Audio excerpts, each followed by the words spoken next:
أعوذ بالله من الشيطان الرجيم. بسم الله الرحمن الرحيم. لا حول ولا قوة إلا بالله العلي العظيم. نحمده ونستعينه ونستغفره ونشكره ونتوسل إليه ونتوكل عليه. نصلي ونسلم على خيرته في خلقه حافظ سره ومبلغ رسالته سيدنا ونبينا أبو القاسم محمد. اللهم صل على محمد وآل محمد وعلى أهل بيته الطيبين الطاهرين المعصومين سيما بقية الله في الأرضين. قال الله في كتابه المبين وقوله الحق. أعوذ بالله من الشيطان اللعين الرجيم. بسم الله الرحمن الرحيم. قل لن ينفعكم الفرار إن فررتم من الموت أو القتل وإذا لا تمتعون إلا قليلا. صدق الله العلي العظيم. صلوات محمد وعلى اللهم صل على محمد وآل محمد. السلام علیکم ورحمۃ اللہ وبرکاتہ. وعلیکم السلام. سب سے پہلے میں آپ کو اور آپ تمام لوگوں کو اور سننے والوں کو تقوی الہی کی وصیت اور نصیحت کرتا ہوں. اللہ تعالیٰ سے یہ دعا کرتا ہوں کہ اللہ ہم سب کو اپنی زندگی تقوی الہی کے مطابق گزارنے کی توفیق عطا فرمائے. ہمارے اطراف میں جو حالات پیش آ رہے ہیں انشاءاللہ میں لوگوں میں اس کی طرف کچھ روشنی ڈالوں گا، لیکن اس سے پہلے میں تفصیل کرتا ہوں امام زمانہ کی خدمت میں تمام ان شہداء کی جو کہ کچھ دنوں میں پچھلے دنوں میں پاڑچنار میں اور دوسری جگہوں پر شہید ہوئے اور خصوصاً پاڑچنار میں کی منظومیت کے ساتھ ان کو شہید کیا گیا. اللہ تعالیٰ سے دعا ہے کہ اے اللہ تو ان شہداء کے مقامات کو بلندی عطا فرما اور ہماری قوم میں سمجھ بوجھ عطا فرما کہ یہ جو حالات ملک کے بنے ہوئے ہیں ان کو درست کرنے میں کچھ مددگار ثابت ہوں.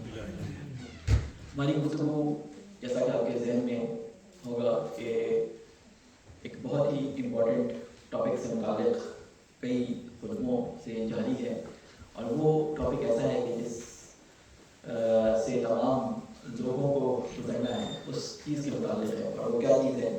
وہ یہ ہے کہ قرآن مجید میں اللہ تعالیٰ نے تقریباً اپنا 1/3 قرآن اسی موضوع پر اتارا ہے، اور وہ موضوع ہے آخرت کا موضوع، موت کا موضوع، قیامت کا موضوع، برزخ کا موضوع. ان وہ تمام موضوعات ہیں کہ اگر آپ قرآن مجید کو اٹھا کر پڑھیں تو آپ کو ہر صفحے میں کوئی نہ کوئی اس موضوع سے متعلق آیت نظر آئے گی.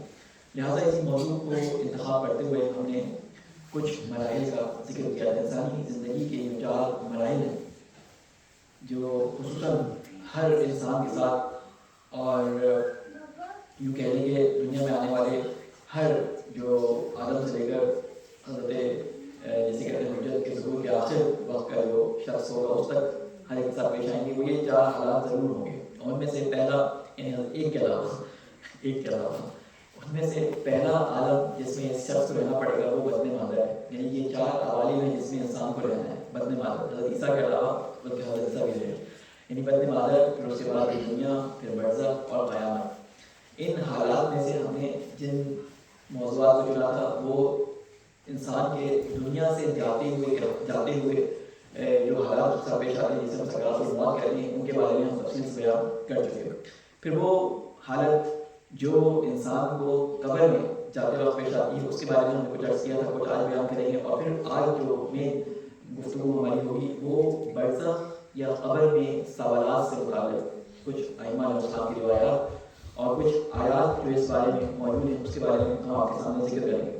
موت ایک ایسی حقیقت ہے کہ جس سے فرار ممکن نہیں ہے. اللہ تعالیٰ قرآن مجید میں سورہ احزاب میں اس میں نے تلاوت کی فرماتا ہے کہ کہہ دو اگر تم موت یا قتل سے بھاگو گے تو تمہیں کوئی فائدہ نہیں ہوگا، اور اس وقت سوائے تھوڑے دنوں کے تم نفع نہیں اٹھا سکتے. یعنی تم بھاگو گے کچھ بھی نہیں کر سکتے سوائے کچھ دن تم شاید دوسروں کے ہاتھوں سے اپنے آپ کو بچا لو، لیکن موت کے ہاتھوں سے تم اپنے آپ کو نہیں بچا سکتے.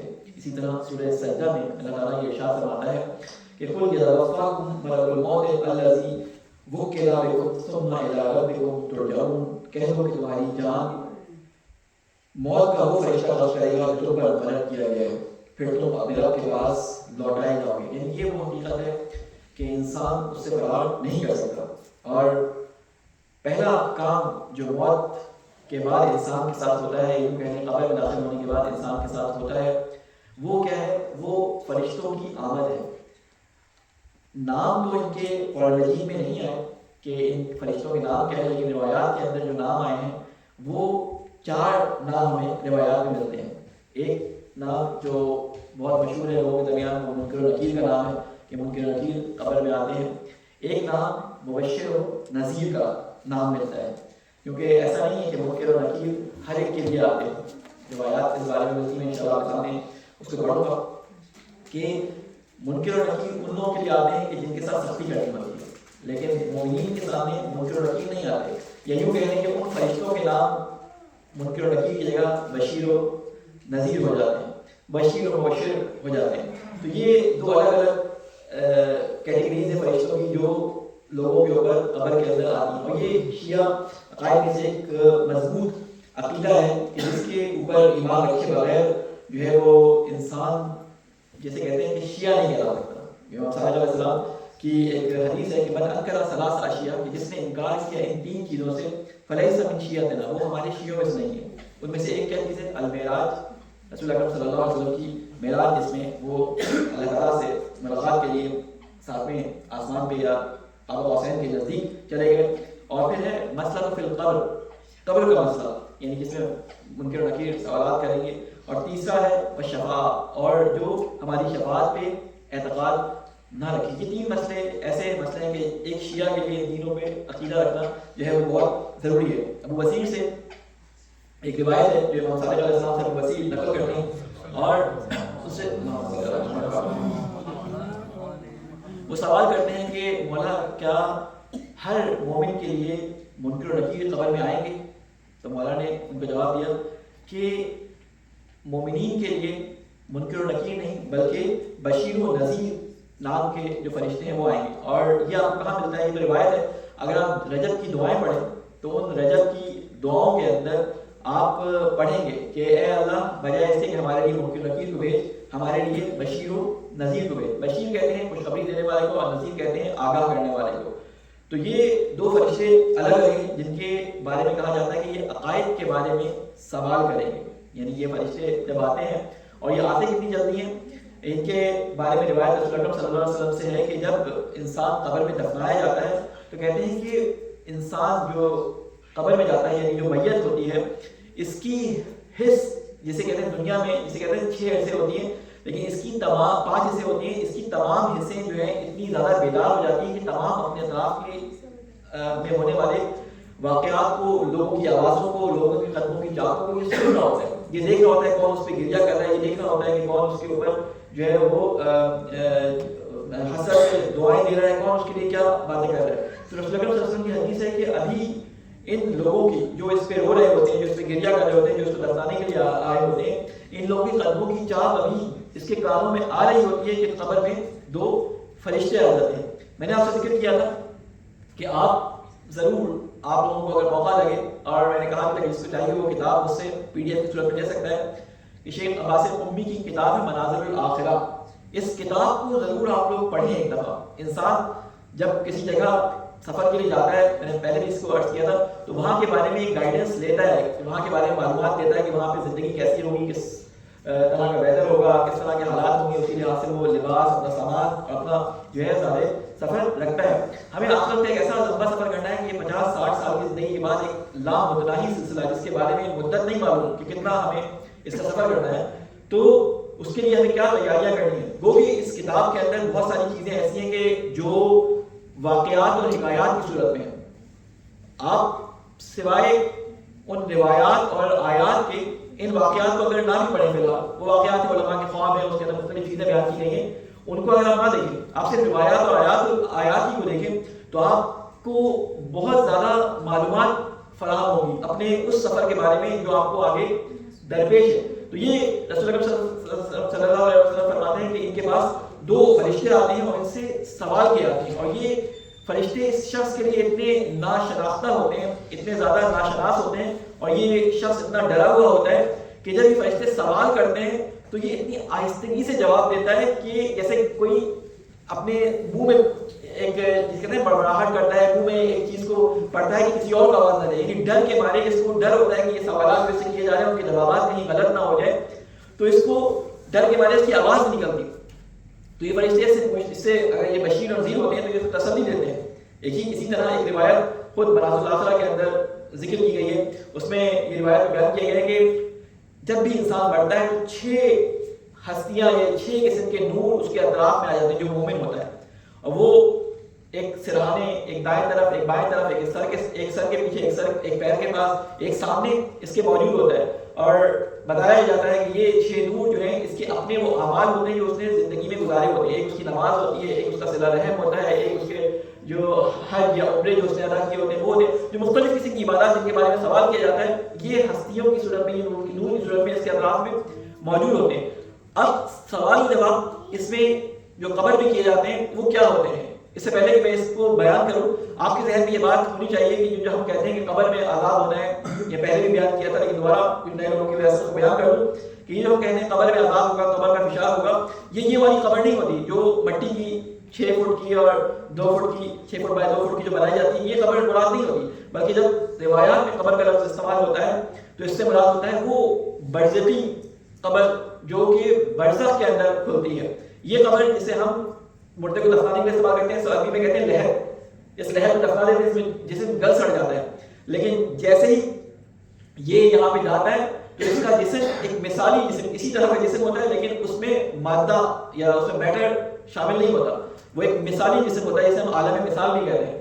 یہ وہاں پہ مل جاتا ہے اس کو اور اس میں اس سے سوال و جواب کیے جاتے ہیں. اب سوال و جواب کے نتیجے میں یہ ابتدائی سوال ہوتے ہیں کہ جس کے نتیجے میں اس کے لیے یا تو برزخ میں وہ کھڑکی کھلتی ہے جو جنت کی طرف نکلتی ہے، یا وہ کھڑکی کھلتی ہے جو جہنم کی طرف جس کا راستہ نکلتا ہے. اسی بنیاد پر اس کا فیصلہ ہو جاتا ہے اس قبر کے سوال و جواب کے بارے میں. اب امام سے کسی نے سوال کیا کہ جب انسان قبر میں جاتا ہے تو اس سے سوال کیا ہوتے ہیں، تو امام نے فرمایا کہ اس سے اس کے بیسک جو عقائد، بیسک عقائد جو ہے انگلش میں لفظ بیسک عقائد وغیرہ، اس کے بنیادی عقائد کے بارے میں سوال ہوتا ہے. اس کے نماز، روزہ، حج، اور صرف سے یہ پوچھا جاتا ہے کہ تم نماز پڑھتے تھے، نہیں پڑھتے تھے، حج کیا اگر واجب تھا یا نہیں کیا. یہ سارے سوال اس سے ہوتے ہیں. یا مین جو 3 سوال ہیں جو اس سے کیے جاتے ہیں، 4 سوال ہیں جو شیعہ عقیدے کے مطابق ہماری روایات سے ہمیں ملتے ہیں، وہ کیا ہے؟ سب سے پہلا سوال اس سے یہ ہوتا ہے کہ تمہارا پروردگار کون تھا؟ من ربو، تمہارا پروردگار کون تھا؟ تمہارے نبی کون تھے؟ تم کس دین پر تھے؟ تمہاری کتاب کیا تھی؟ تمہارا امام کون تھا؟ یہ 4 یا 5 سوالات جو اس سے کیے جاتے ہیں، اس کے نتیجے میں اس کے لیے واضح ہو جاتا ہے کہ اس کو کس طرف جانا ہے. کسی نے یہاں پہ بہت اچھا سوال کیا ایک عالم سے، اور وہ سوال ہمارے سب کے ذہنوں میں آتا ہوگا کہ جب قیامت میں سوال و جواب ہونے تو یہ قبر کے سوال و جواب کا کیا فائدہ ہے؟ یہ قبر میں کیوں سوال و جواب ہوں گے؟ ادھر جب قیامت میں اتنا دقیق حساب ہونا ہے. تو امام نے اس کا جواب دیا ہوا ہے. ائمہ علیہ السلام سے اس کے بارے میں روایات ہیں، اور وہ روایات اگر آپ پڑھیں تو اس سے آپ کو یہ نتیجہ ملتا ہے کہ ائمہ علیہ السلام نے فرمایا کہ پہلے قبر کے اندر جو سوالات ہوتے ہیں وہ ابتدائی سوال اس طرح کے ہوتے ہیں کہ کلی طور پہ، جیسے کہتے ہیں ایک کلی سوال کیے جاتے ہیں جس میں آپ کی عبادات اور آپ کے روزمرہ کے معمولات، آپ کے صلہ رحمی، ان کے بارے میں سوال کیا جاتا ہے. لیکن قیامت میں جو سوالات ہوں گے اس میں دقیق ہوگا کہ وہ جو نماز پڑھی تھی اس میں نیت کیا تھی، وہ جو نماز پڑھی تھی اس میں ریاکاری شامل تھی یا نہیں شامل تھی، تم نے جو حج کیا تھا وہ حلال کے پیسے سے کیا تھا یا نہیں کیا تھا، جو تم نے لوگوں کا مثال کے طور پہ اپنا مال و دولت لوگوں پہ خرچ کیا تھا، حلال طریقے سے کما کے خرچ کیا تھا، یہ امام کے مال میں سے خرچ کیا تھا، ائمہ کا حصہ دیا تھا یا نہیں دیا تھا. اس طرح کی مختلف ڈیٹیل آپ کو مختلف روایات کے اندر ملیں گی. تو قیامت کے اندر دقیق حساب کتاب ہوگا، وہاں پر کچھ بھی چھوڑا نہیں جائے گا. اور قرآن مجید نے اس کو مختلف طریقوں سے ذکر کیا ہے کہ ایک ذرہ جو انسان اس دنیا میں انجام دے گا وہ اس کے سامنے آ جائے گا، چاہے وہ اچھا ہو چاہے وہ برا ہو. اس کے علاوہ نہج البلاغہ میں مولا امیر المومنین علیہ السلام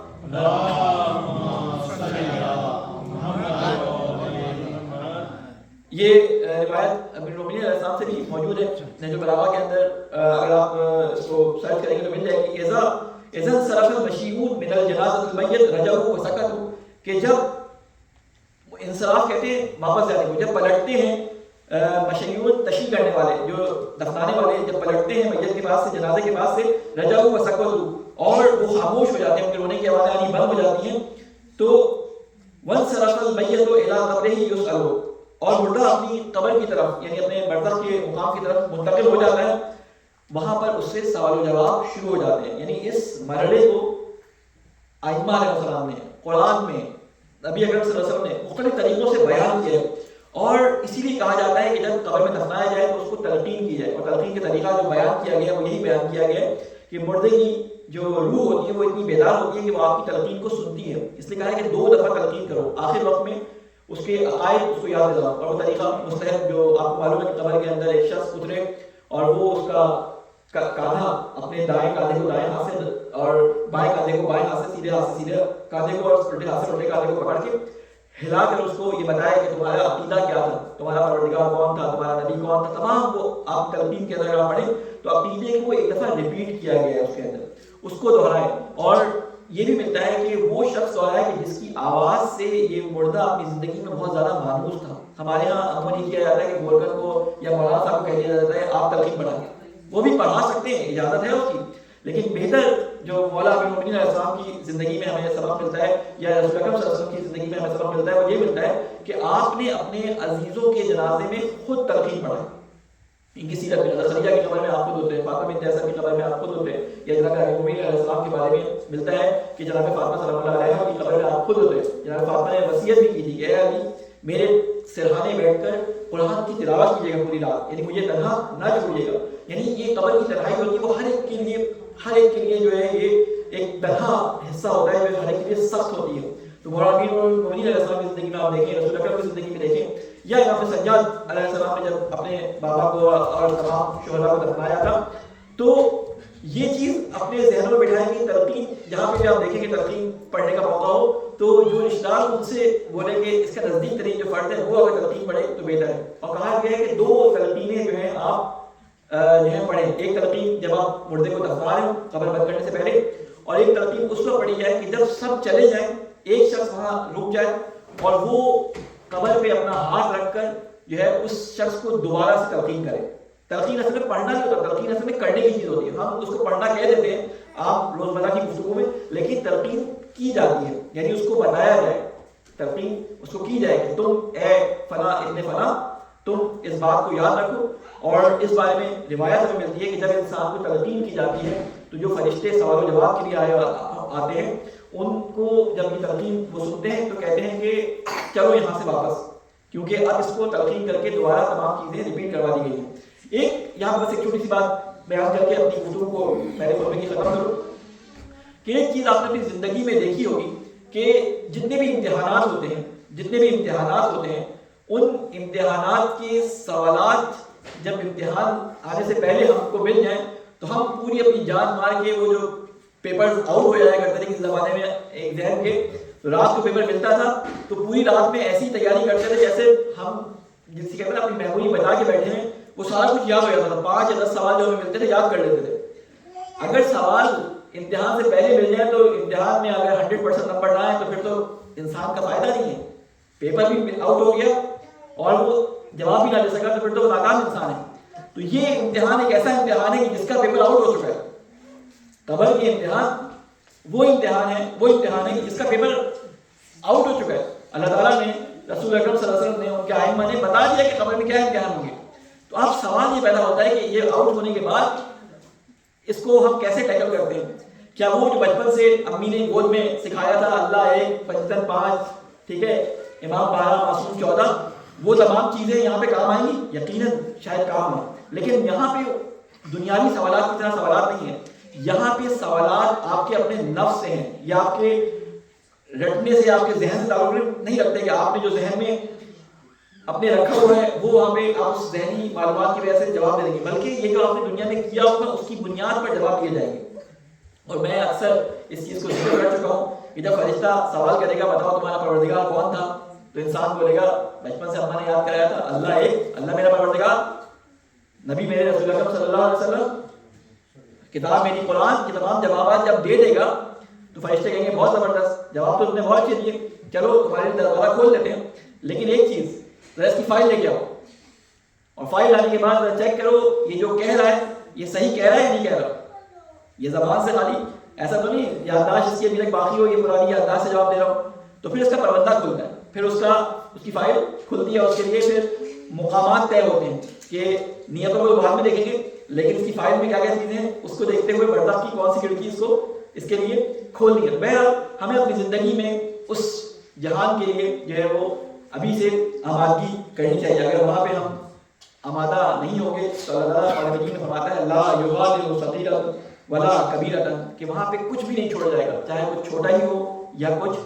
بڑا ہو. یہ برزخ کا زمانہ، اس کے بارے میں آپ بتا نہیں سکتے کتنی مدت اس کو گزری ہے اور کتنی مدت اس کو گزرنی ہے. کیونکہ آپ سوچیں کہ حضرت آدم علیہ السلام کے بعد سے جو شخص انتقال فرمایا ہے دنیا سے، وہ اب تک برزخ میں، کیونکہ قیامت ابھی برپا نہیں ہوئی ہے، تو ابھی تک برزخ کا وہ زمانہ ان کے لیے چل رہا ہے. ہمیں اس میں جانا ہے اور کتنے لوگوں کو اس میں آنا ہے. یہ قرآن مجید میں اس کو برزخ کو ذکر کیا گیا. برزخ کے دو معنی یقیناً آپ سب کے ذہن میں ہوں گے، ویسے بیان کے لیے بیان کروں. برزخ کہتے ہیں پردے کو، ایسی چیز جو دو چیزوں کے درمیان حائل ہو جائے. لغت میں اگر ڈکشنری آپ دیکھیں تو برزخ ایسی چیز کو کہتے ہیں جو دو چیزوں کے درمیان حائل ہو جائے. اور اصطلاح کے اندر اگر آپ دیکھیں تو دنیا اور قیامت کے درمیان کا جو فاصلہ ہے، درمیان کا جو عالم ہے، درمیان کا جو زمانہ ہے، اس کو برزخ سے تعبیر کیا گیا. قرآن مجید میں اللہ تعالیٰ نے برزخ کا لفظ استعمال کیا ہے. اور کہاں استعمال کیا ہے کسی کے ذہن میں ہے؟ سورہ رحمان میں مرج البحرین یلتقیان بینہما برزخ لا یبغیان، کہ دو ایسے سمندر ہیں، ٹھیک ہے، جن کے درمیان میں ایک برزخ ہے، اور یہ برزخ ان کو آپس میں ملنے نہیں دیتی. ٹھیک ہے، برزخ کہتے ہیں اس حائل کو جو ایک جہاں کو یا ایک طرف کو دوسری طرف سے ملنے نہ دے. یہ سورہ مومنون میں ارشاد ہوا ہے کہ یہ زمانہ جو ہے یہ قیامت تک رہے گا. سورہ مومنون میں اس کو تفصیل سے بیان کیا گیا، اور وہ کیا ہے؟ وَمِن وَرَائِهِمْ بَرْزَخٌ إِلَىٰ يَوْمِ يُبْعَثُونَ. اور زندگی یہ دنیا اور قیامت کے درمیان ایک ایسا زمانہ ہے کہ جب ان کو دوبارہ زندہ کیا جائے گا. اس زمانے کو کیا نام دیا گیا؟ اِنَّهُمْ بَرْزَخٌ، ان کے درمیان برزخ ہے. یعنی یہ زمانہ برزخ کا حق ہے، یعنی برزخ پہ یقین رکھنا برزخ ہمارے عقیدے کا حصہ ہے. اب آخری ایک سوال جو لوگوں کے ذہنوں میں آتا ہے، اور وہ ائمہ علیہ السلام کے اصحاب نے ائمہ سے کیا، اس نے ہماری مشکل کو حل کر دیا، کہ آیا ہر ایک سے برزخ میں سوالات ہوں گے؟ آیا ہر ایک سے برزخ میں سوال و جواب ہوں گے یا نہیں ہوں گے؟ تو ہم اس چیز کو سمجھ نہیں سکتے تھے.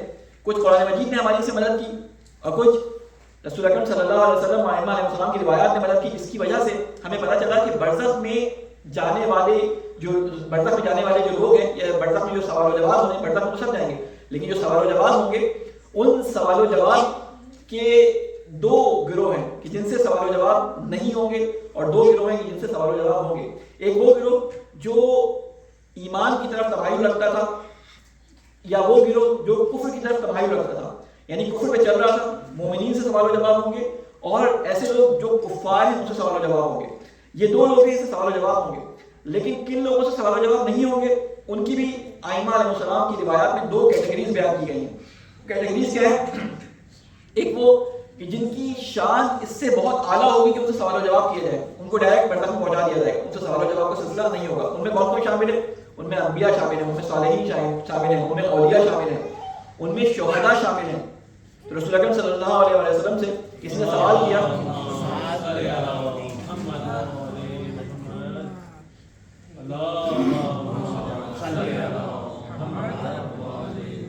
کہ کسی نے رسول اکرم صلی اللہ علیہ وسلم سے سوال کیا صلی اللہ علیہ وسلم سے کہ یہ کیا وجہ ہے کہ تمام مومنین سے قبر میں سوال و جواب ہوں گے لیکن شہداء سے سوال و جواب نہیں ہوں گے؟ تو رسول اکرم صلی اللہ علیہ وسلم نے ارشاد فرمایا کیونکہ شہید تلواروں کی چھاؤں کے اندر اپنے خون سے، اپنے عمل سے، اپنی جان کا نذرانہ پیش کر کے اللہ تعالیٰ کے حق کی، اللہ تعالیٰ کی توحید کی، اللہ تعالیٰ کی وحدانیت کی گواہی دیتا ہے، اس لیے اس سے سوال و جواب کا سلسلہ نہیں ہوگا. یا ایسے انبیاء علیہ السلام، مثال کے طور پر رسول اکرم صلی اللہ علیہ وسلم جو کہ خود دین کو پہنچانے والے، یا انبیاء علیہ السلام جو دین کو پہنچانے والے، ان سے یہ تو نہیں پوچھا جائے گا کہ تمہاری کتاب کون سی ہے، تمہارا نبی کون سا ہے، یا ائمہ معصومین علیہ السلام، تو ان لوگوں سے سوالات نہیں ہوں گے. اور دوسرا گروہ وہ ہے جسے روایات میں مستضعف کہا گیا. مستضعف یعنی جن کو ضعیف کر دیا گیا، یا جو ضعیف کسی بھی وجہ سے ہو گئے. یہ ضعیف اقتصادی لحاظ سے نہیں ہے بلکہ یہ ضعیف فکری لحاظ سے ہے.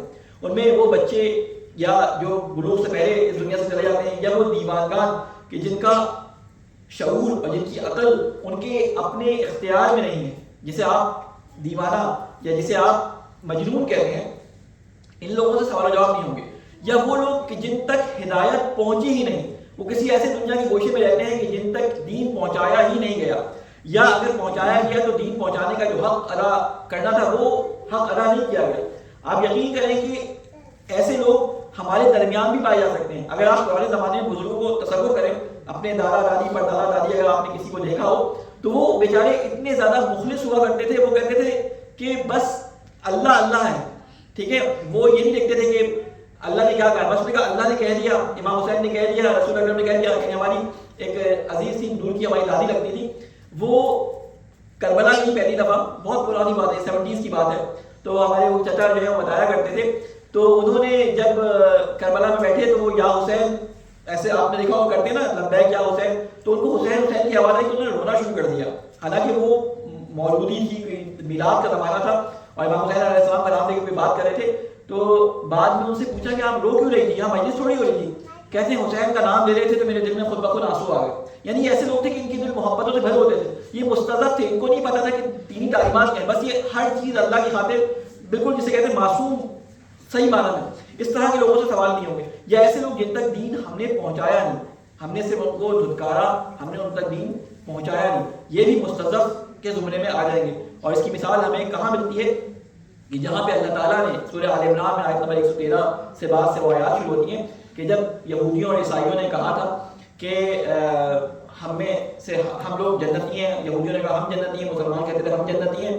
ٹھیک ہے، تو اللہ تعالیٰ نے کہا جنتی صرف وہ ہے کہ جو اللہ تعالیٰ کے دین پر ایمان رکھتا ہے. ٹھیک ہے، جنتی ان کی جنت ان کی آرزوؤں کے مطابق ان کو نہیں ملے گی. اور وہاں پہ اللہ تعالیٰ نے وہ کیٹیگریز بیان کی تھی کہ جو اللہ کی راہ میں سجدے کرتے ہیں، جو راتوں کو روتے ہیں.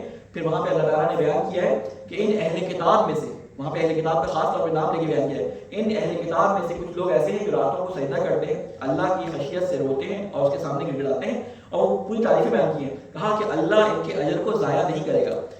یہ آیت سورہ آل عمران کی نازل ہوئی اس وقت مدینہ کے اندر یہودی عیسائی موجود تھے. رسول اکرم اپنی تبلیغ کا سلسلہ پوری طرح پہنچا چکے تھے، لیکن یہ یہودیوں کے اندر اس طرح کے علاقوں میں رہتے تھے، یا اس طرح کی ان کے اوپر یہودی اپنے علماء کی جسے کہتے ہیں ان کا دباؤ تھا کہ ان تک رسول اکرم کی تعلیمات پہنچی نہیں، یا اگر پہنچی تو یہ سمجھ نہیں سکے. جان بوجھ کے رسول خدا سے اناد نہیں رکھتے تھے، لیکن ان تک تعلیمات جب پہنچی نہیں یا پہنچ کر سمجھ نہیں سکے. ان کے لیے اللہ تعالیٰ نے فرمایا کہ یہ مستضعف فکری ہیں، ان کو فکری ذوف حاصل ہے. ان کا معاملہ اللہ تعالیٰ پر چھوڑ دیا گیا. قرآن مجید میں اللہ تعالیٰ نے اس کو ذکر بھی کر دیا تاکہ ہمارے ذہنوں میں کوئی وسوسہ پیدا نہ ہو کہ اپنی طرف سے ہم نے کہہ دیا. اللہ تعالیٰ قرآن مجید میں فرماتا ہے وَآخَرُونَ مُرْجَوْنَ لِأَمْرِ اللَّهِ إِمَّا يُعَذِّبُهُمْ وَإِمَّا يَتُوبُ عَلَيْهِمْ وَاللَّهُ عَلِيمٌ حَكِيمٌ. کہ کچھ مزید لوگ ایسے ہیں جن کا کام اللہ کے حکم پر موقوف ہے، خواہ انہیں عذاب دے یا انہیں معاف کر دے، اور اللہ جاننے والا اور حکمت والا ہے. اللہ تعالیٰ سے یہ دعا ہے کہ اے اللہ مجھے واسطہ محمد والے محمد کا قبر کے اندر ہونے والے سوالات میں ہمیں کامیاب اور پیروز ہونے کی توفیق عطا فرما. اے اللہ مجھے واسطہ محمد والے محمد کا اس دنیا میں ہمیں اس طرح سے اپنی ہدایت اور اپنے عمل میں اس طرح سے پاکیزگی اختیار کرنے کی ہم سب کو توفیق عطا فرما کہ جب فرشتے ہم سے سوال کریں ہمارے عقائد کے بارے میں تو یہ عقائد ہمارے عمل کا اس طرح سے ہو کہ ہم فوری طور پر ان کا جواب دے پائیں. اے اللہ مجھے واسطہ محمد والے محمد کا قرآن کی تعلیمات اور اہل بیت کی تعلیمات کو سمجھنے اور ان پر عمل کرنے کی ہم سب کو توفیق عطا فرما. اے اللہ مجھے واسطہ محمد والے محمد کا ہمارے گناہوں سے پردہ پوشی فرما، جو گناہ ہم نے چھپ کر کیے ہیں، جو گناہ ہم نے ظاہر طور پر کیے ہیں، اے اللہ ہم سب کو معاف فرما. اے اللہ جو ہمارے مرحومین اس دنیا سے جا چکے ہیں ان سب کی قبروں پہ اپنی رحمت نازل فرما. اے اللہ جو شہداء پڑا چنار میں، غزہ میں، لبنان میں اور جہاں جہاں شہید ہوئے، اے اللہ ان کی روحوں کو اپنے نزدیک مقرب فرما. اے اللہ ان کی قربانیوں کو اپنی بارگاہ میں قبول فرما. اے اللہ ان کے گناہوں سے درگزر فرما. اے اللہ ہمارے امام کی حفاظت فرما اور ہمیں ان کے ناصر عوام میں شامل فرما. ربنا تقبل منا انك انت السميع العليم برحمتك يا ارحم الراحمين. بسم الله الرحمن الرحيم. انا اعطيناك الكوثر فصل لربك وانحر ان شانئك هو الابتر. اللهم صل على محمد وآل محمد. اللهم صل على محمد وآل محمد. اللهم صل على محمد وآل محمد. بسم الله الرحمن الرحيم. الحمد لله رب العالمين والصلاة والسلام على سيدنا ونبينا وحبيب قلوبنا أبي القاسم المصطفى محمد. اللهم صل على محمد وعلى آله الطيبين الأطهرين المنتجبين سيما علي أمير المؤمنين والصديقة الطاهرة فاطمة الزهراء سيدة النساء العالمين والحسن والحسين سيدي شباب أهل الجنة وعلي بن الحسين ومحمد بن علي وجعفر بن محمد وموسى بن جعفر وعلي بن موسى ومحمد بن علي وعلي بن محمد والحسن بن علي والخلف القائد المهدي حججك على عبادك وأمنائك في بلادك وصل على أئمة المسلمين وأمة المستضعفين وهداة المؤمنين أوصيكم عباد الله ونفسي بتقوى الله. صلوات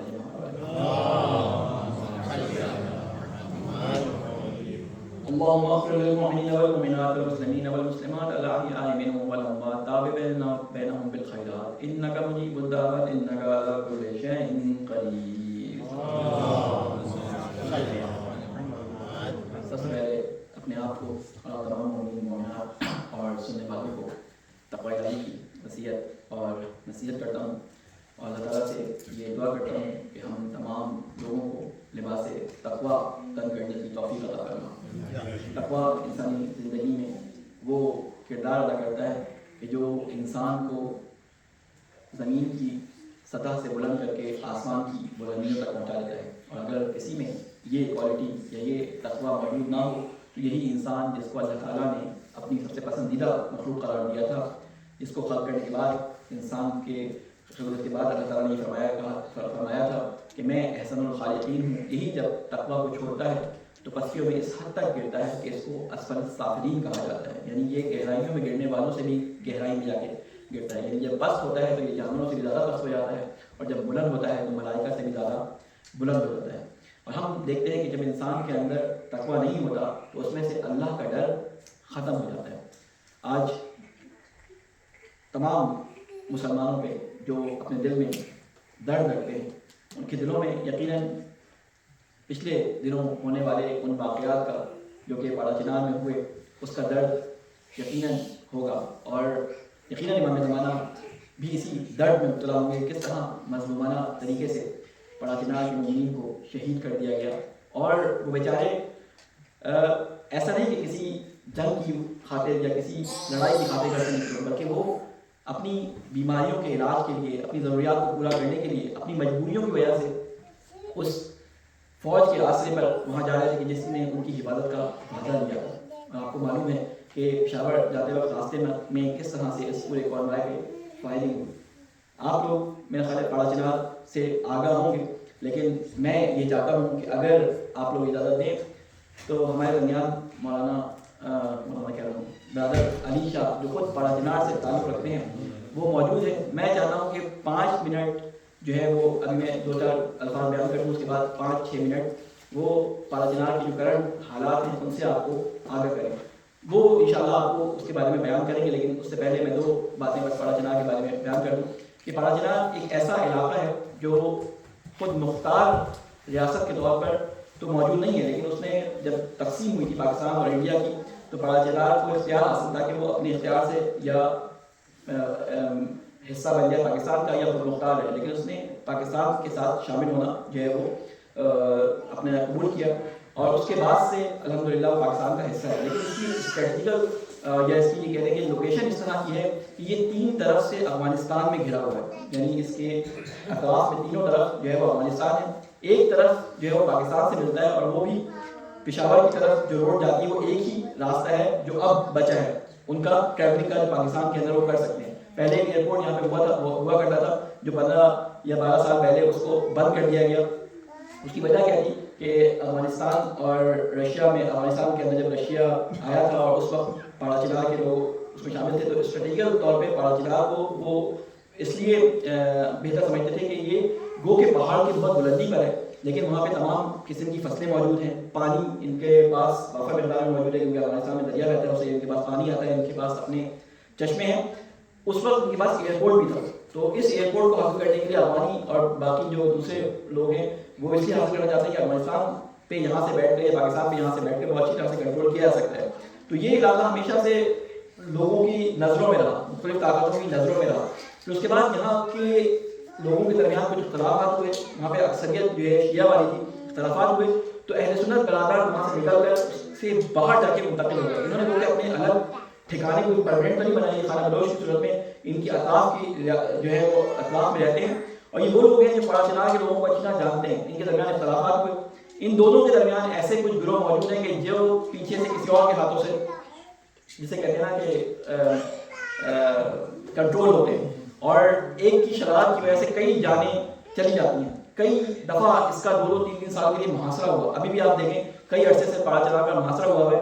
ان کے پاس ہاسپٹل اچھے موجود نہیں ہیں. اور ابھی جو سب سے بڑی ضرورت ہے سب پارا چلا میں ہے، وہ جو مومنین اس میں ہیلپ کر سکتے ہیں وہ ان کو میڈیکل کی فیسلٹیز نہیں ہیں. یہ جو لوگ شہید ہوئے یہ جا اس لیے رہتے ہیں کہ پارا چلا میں کوئی اچھا ہاسپٹل موجود نہیں تھا. یہ لوگ جو وہاں بیمار تھے ان کو ایک کانوائے کے اندر آرمی نے ان سے وعدہ کیا تھا، آرمی کی سیکورٹی فورسز نے وعدہ کیا تھا کہ ہم آپ کو حفاظتی اقدامات آپ کے کریں گے، آپ کی حفاظت کریں گے. ہمارے درمیان میں آپ گئے پشاور تک گئے اور ہاسپٹل میں پشاور یا دوسرا کوئی لکی کون سی جگہ ہے مجھے اس کا نام نکل گیا، وہاں پہ اس ہاسپٹل میں آپ جو ہے آپ کو لے کے جائیں گے تو آپ ہمارے ساتھ چلیں. یہ گزر رہے تھے 3 مقامات پر ان کے اوپر مختلف وقتوں میں فائرنگ ہوئی اور اس میں بچوں کو بھی نہیں چھوڑا گیا، خواتین کو بھی نہیں چھوڑا گیا. بیچارے مظلوم لوگوں کو جسے کہتے ہیں گولیاں مار کے ان کے سروں میں شہید کر دیا گیا.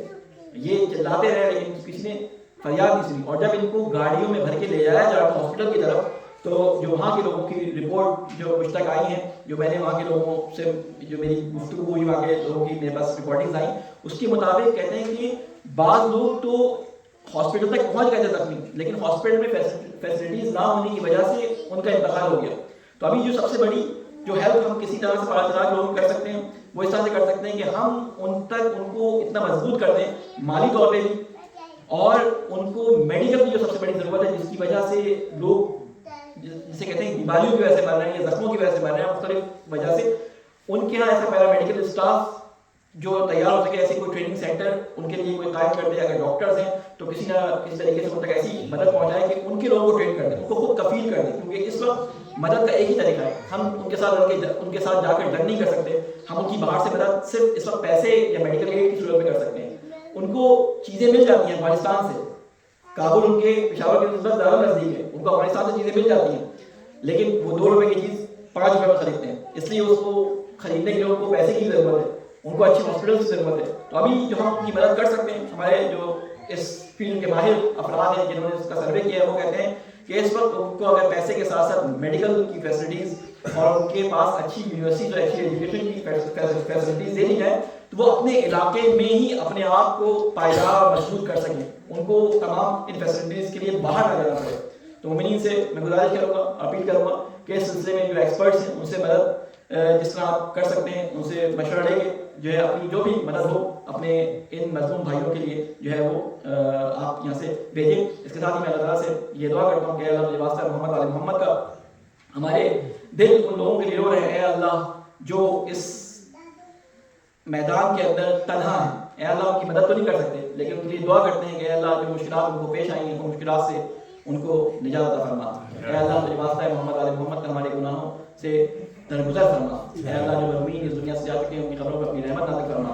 اے اللہ مجھے واسطہ ہے محمد علیہ محمد کا ہمارے امام کی حفاظت فرما، ہمیں ان کے ناصر و عوام میں شامل فرما. ربنا تقبل منا انك انت السميع العليم. بسم الله الرحمن الرحيم. قل هو الله احد الله الصمد لم يلد ولم يولد ولم يكن له كفوا احد. علی شاہ سے گزارش کروں گا کہ اگر 2-4 منٹ میں اگر وہ پڑھا چلانا کے بارے میں بیان کریں. اسلامات بھیجیں گے.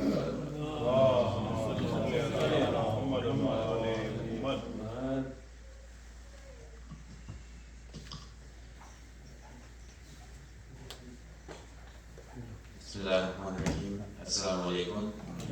مولانا آپ کا بہت بہت شکریہ کہ آپ نے مجھے موقع دیا اور حکم دیا کہ آپ بات کریں گی، تو میرا بات کرنے کا کوئی ارادہ نہیں تھا. تو پارا چنار کے بارے میں آپ نے کافی اچھی انٹروڈکشن دی ہے کیونکہ میرا بچپن وہیں پہ گزرا ہے تو میں اس میں یہی ایڈ کروں گا کہ ایک جغرافی حساب سے وہ ایریا بڑے عجیب لوکیشن پہ ہیں جہاں پہ صرف ایک راستہ جاتا ہے باقی پاکستان میں. وہاں کے لوگ جو ہے اگر آپ سروے کر دیں تو لٹریسی کے حساب سے، ایجوکیشن کے حساب سے جو صوبہ سرحد میں دوسرے کے ایریاز ہے، it's one of the highly educated area. وہاں کے جو مومنین ہیں وہ ماشاء اللہ سے ڈفرینٹ فیلڈس میں پاکستان کے لیے خدمات انجام دیتے ہیں. آرمی میں، میڈیکل فیلڈ میں، انجینئرنگ میں، ہر جگہ ان کا ایک کنٹریبیوشن ہے. And they are law-abiding citizens. تو لیکن مشکل یہی ہے کہ پاکستان میں جو ایکسٹریمزم ہے مسلمانوں کے اپنے بیچ میں، حالانکہ مسلمانوں کو ایک دوسرے کو اس طرح نفرت نہیں کرنی چاہیے، لیکن اس میں جو جہاد کا ایک کانسیپٹ افغانستان کی وجہ سے آیا تھا، اس وجہ سے آپ کو یاد ہوگا عارف حسین الحسینی جو قائد شہید ہے، ان کا تعلق بھی بارہ چنار سے ہیں، ان کو بھی شہید کیا گیا تھا۔ تو یہ مشکل ہماری زندگی میں تو بلٹ ان ہے، جب سے پیدا ہوئے ہیں بار بار یہ ہوتا ہے۔ ابھی جو ریسنٹلی ہوا ہے، کل کا اسپیشلی جو واقعہ ہے وہ بہت ہی دردناک ہے۔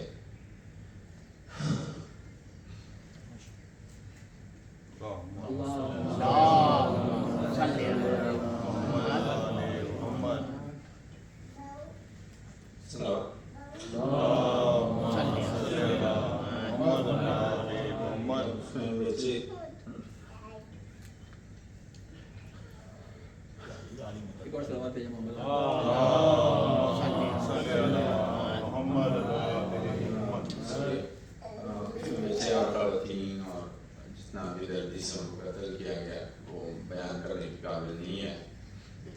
میں صرف اتنا کہوں گا کہ ہم سب کی ذمہ داری ہے کہ اس نفرت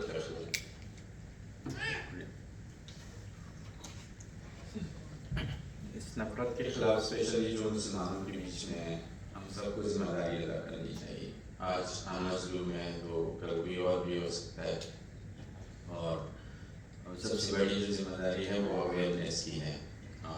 ہماری طرف سے بھی کچھ واقعات ہوتے ہیں، لیکن جیسے پچھلے مہینے ایک واقعہ ہوا تھا اسی طرح کا تھا، چھوٹے لیول پہ تھا، لیکن ہمارے لوگوں نے گورنمنٹ کا ساتھ دیا، ان کو اریسٹ کروایا، ان کو بلکہ جو حملہ کرنے والا تھا وہ تو آن دا اسپاٹ ہی مارا گیا تھا، ان کو کوئی سپورٹ نہیں کی، بٹ پھر بھی اس پوری واقعے کی جو سزا ہے وہ ہم سب کو اٹھانا، اس کو برداشت کرنا پڑا۔ تو اس سے ایک فیکٹر یہ بھی ہے نا کہ جو آپ کے اپنے لوگ ہوتے ہیں، جو ائمہ علیہ السلام کے تعلیمات سے ناواقف ہوتے ہیں، وہ کبھی ایسی کوئی بات کر دیتے ہیں جس کی وجہ سے آپ سب کو اس کی سزا بھگتنی پڑتی ہے۔ تو ایک تو یہ کر سکتے، دوسرا حکومت پاکستان کی یہ ذمہ داری ہے کہ ان کا ہر سٹیزن وہ آزادی سے کہیں بھی جا سکے۔ اب آپ نے جیسے ریکویسٹ کی ہے کہ وہاں پہ میڈیکل فیسلٹیز، وہاں پہ کالجز، یونیورسٹیز، یہ سب کچھ ہے، چھوٹے لیول پہ ہے لیکن ہے، لیکن جب تک وہاں پہ سامان نہیں آئے گا، جب تک وہاں پہ کوئی چیز پہنچے گی نہیں تو وہ تو بیکار ہو جائیں گے۔ اسپتال ہے، اس میں سپلائی نہیں، رائٹ، میڈیکل کالج تک ہے لیکن وہاں پہ اسٹاف نہیں ہے کیونکہ باہر سے کوئی آتا نہیں۔ تو جب تک یہ مسئلہ حل نہیں ہوگا کہ ہم پاکستان کے ساتھ اچھے طریقے سے کنیکٹ ہو، ہم آج تھوڑے بہت پیسے بھیج دیں گے، ان کے لیے فیسلٹیز بنا دیں گے، بٹ وہ نہیں چل سکتی جب تک یہ بڑا مسئلہ حل نہ ہو۔ تو سب سے زیادہ گلہ ہماری اپنی اسٹیبلشمنٹ سے ہے کہ انہوں نے پچھلے ہفتے ایک بڑا پیسفل پروٹیسٹ ہوا تھا، انہوں نے ہمیں گارنٹی دی تھی کہ ہم نے ہفتے میں 3 دن آپ کے لیے کنوائے چلائیں گے پروٹیکشن میں، اور اس میں آپ کو کوئی تکلیف نہیں ہوگی۔ حالانکہ لوگوں کو گھنٹوں انتظار کروایا جاتا ہے، اس ویران جگہ پہ ایک جگہ اکٹھا کیا جاتا ہے، اور پھر گورنمنٹ کی سو کالڈ سیکیورٹی میں ان کو آگے لے جایا جاتا ہے، اور اس کے باوجود بھی جب وہ لوگ حملہ کرتے ہیں تو نہ سیکیورٹی پیچھے نظر آتی ہے نہ آگے۔ ہماری پاکستانی آرمی جو ہے it's a very professional force, اگر 40-45 لوگ شہید ہوتے ہیں، ویئر از آرمی، ان کی کوئی بندہ زخمی بھی نہیں ہوا۔ تو I hope that they understand. We love them, right? But this is not the first time. 2007 میں ایسے ہی واقع ہوا۔ تو اب آئی تھنک ان لوگوں کو آج اگر آپ دیکھیں پاکستان میں بارہ چنار میں انہوں نے آرمی کو بے دخل کر دیا، ان کے سارے بیسز بند کر دیا، وہ مجبور ہے۔ جو آرمی ہماری حفاظت نہیں کر سکتی، ہم اپنے شہر میں جب رہتے ہیں اور ہمیں ذلیل و خوار کرتے ہیں سیکیورٹی کے نام پہ، میں گھر سے نکلتا ہوں فیملی کے ساتھ، مجھے گاڑی سے اترنا پڑتا ہے، خواتین کی تلاشی دی جاتی ہے، سو کالڈ سیکیورٹی. اور جب ہم سارا وہ برداشت کرتے ہیں، جب ہم آپ سیکیور ہی نہیں کر رہے ہیں تو آپ کی ہمیں کیا ضرورت ہے؟ تو آج فارغ جناب کے لوگوں نے پاکستان آرمی کو کہا کہ آپ بیسز میں چلے جائیں، شہر میں سے ان کی ساری جو بھی ان کی، اور یہ احتجاج ہے جو کچھ دنوں میں وہ واپس آ جائیں گے. We are not against Pakistan, لیکن احتجاج ریکارڈ کرنے کا ایک طریقہ ہوتا ہے. تو آپ سب سے دعاؤں کی التجا ہے، ان کو دعاؤں میں یاد رکھیے، انشاءاللہ یہ وقت بھی گزر جائے گا. محمد محمد اسد سے کچھ ڈیڈیکیٹڈ فنڈس کا سوچ رہے ہیں آپ؟